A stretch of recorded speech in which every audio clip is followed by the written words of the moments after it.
Like کریں، subscribe کریں اور بیل آئیکن کو ضرور دبائیں تاکہ آنے والے ویڈیوز اب تک سب سے پہلے پہنچے۔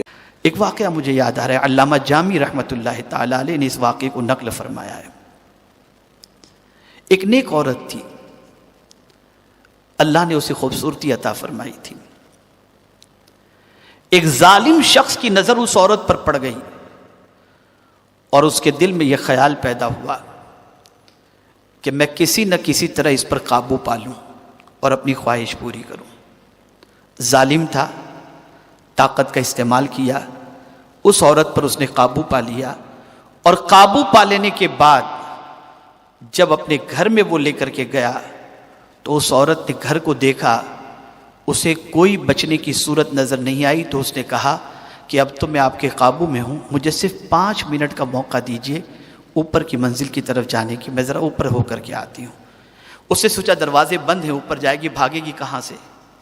اس نے جانے کی اجازت دی۔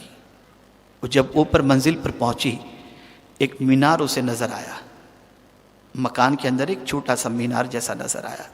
وہ مینار پر چڑھ گئی اور چڑھنے کے بعد اس نے ارادہ کیا کہ میری جان سے بڑھ کر کے میری عزت ہے، اگر میں یہاں سے چھلانگ لگا دوں گی تو جان تو چلی جائے گی لیکن عزت تو بچ جائے گی۔ یہ سوچتے ہوئے اس نے وہاں سے چھلانگ لگانے سے پہلے حضرت بہاؤالدین نقشبند رحمۃ اللہ تعالی علیہ، جو وقت کے جلیل القدر ولی کامل تھے اور اس عورت کے شیخ تھے، ان کو آواز لگائی، یا شیخ میری مدد فرمائیے۔ یہ کہتے ہوئے اس نے وہاں سے چھلانگ لگائی۔ جب وہ چھلانگ لگاتی ہے تو نیچے جب آتی ہے تو دیکھتی ہے کسی بزرگ کے ہاتھ میں وہ موجود ہے۔ اللہ اکبر! اس بزرگ کو جب دیکھتی ہے تو کہتی ہے، حضور آپ یہاں کیسے تشریف لائے؟ کہا، بیٹی تم مینار سے حاضر ہوئی ہے، میں بخارا سے حاضر ہو گیا ہوں۔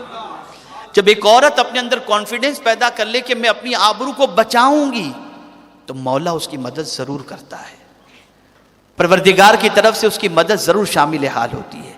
یہ بات اچھی طریقے سے یاد رکھیں، جوانی کے کیے ہوئے گناہ، لمحوں کے کیے ہوئے گناہ زندگی کے بڑھاپے کی منزل پر پہنچنے کے بعد ڈنک مارتے ہیں اور زندگی کا جینا ہمارے لیے دشوار بن جاتا ہے۔ میں ایک واقعہ آپ کے سامنے اور عرض کرتا ہوں، حالانکہ کسی بچے کو ایسا نہیں کرنا چاہیے۔ ایک بہت میرے قریبی دوست تھے، اللہ عز و جل نے انہیں بہت نیک توفیق عطا فرمائی اور پھر وہ دینی کام کے اندر ایکٹیو ہوئے۔ اتفاق سے ان کا بچہ سیدھے راستے پر نہیں آ رہا تھا، تو انہوں نے بڑی کوشش کی۔ ایک دن بچے کو بہت سمجھایا تو بچے نے برجستہ اپنے باپ سے کہا، ابا آپ جب میری عمر کے تھے تو کیا کرتے تھے؟ ان کی آنکھوں میں آنسو آ گئے اور اس کا جواب ان سے نہیں بن پڑا۔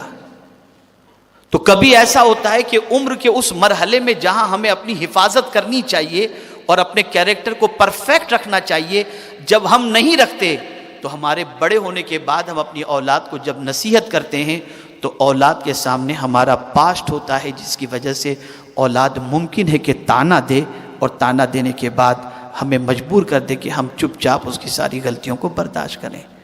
تو عرض یہ کر رہا تھا، ماں کی گود، ماں کا مرتبہ، ماں کا مقام بہت عرف و اعلیٰ ہے۔ میں جانتا ہوں کہ اس وقت گناہ اور آزادی کا ماحول ہے، فرینڈشپ کا ماحول ہے۔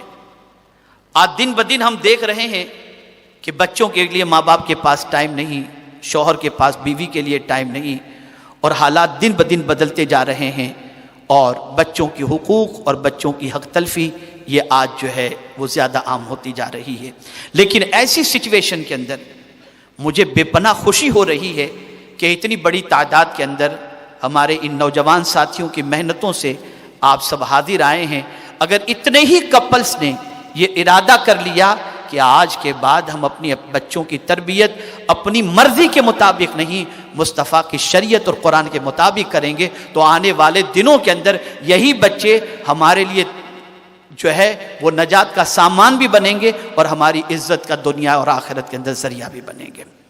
اب آپ دیکھیں، قرآن نے کہا بچوں کے حوالے سے، یا ایھا الذین آمنوا قوا انفسکم واہلیکم نارا، اے ایمان والو اپنے آپ کو اور اپنے اہل و عیال کو جہنم کی آگ سے بچاؤ۔ یہ فرسٹ رسپانسبلٹی، جس چیز کو قرآن نے سب سے زیادہ پرائرٹی دی ہے اولاد کے سلسلے میں، میں سمجھتا ہوں آج پوری دنیا کا مسلمان الا ماشاءاللہ اس پرائرٹی سے غافل ہے۔ ہم میں سے کتنے لوگ ہیں جو اپنے بچے کو اور خود کو جہنم کی آگ سے بچانے کی کوشش کرتے ہیں۔ ہمارا اٹھنے والا ہر قدم، ہمارا اٹھنے والا ہر اسٹیپ اس راستے کی طرف ہوتا ہے جس راستے کی طرف چلنے کے بعد نہ ہماری دنیا سنور سکتی ہے، نہ ہماری آخرت سنور سکتی ہے۔ تو قرآن نے پہلی رسپانسبلٹی یہ عطا فرمائی کہ تم خود کو بھی جہنم کی آگ سے بچاؤ اور اپنی اولاد کو بھی جہنم کی آگ سے بچاؤ، اپنے اہل و عیال کو بھی جہنم کی آگ سے بچاؤ۔ یہ فرسٹ رسپانسبلٹی۔ اب بچے بگڑتے کیسے ہیں، اسے بھی سرکار صلی اللہ علیہ وسلم کی حدیث کی روشنی میں سمجھیں۔ ہر پیدا ہونے والا بچہ، آقا کریم صلی اللہ علیہ وسلم ارشاد فرماتے ہیں کہ کل مولود یولد علی الفطرہ، ہر پیدا ہونے والا بچہ اسلامی فطرت پر، سیدھی فطرت پر پیدا ہوتا ہے۔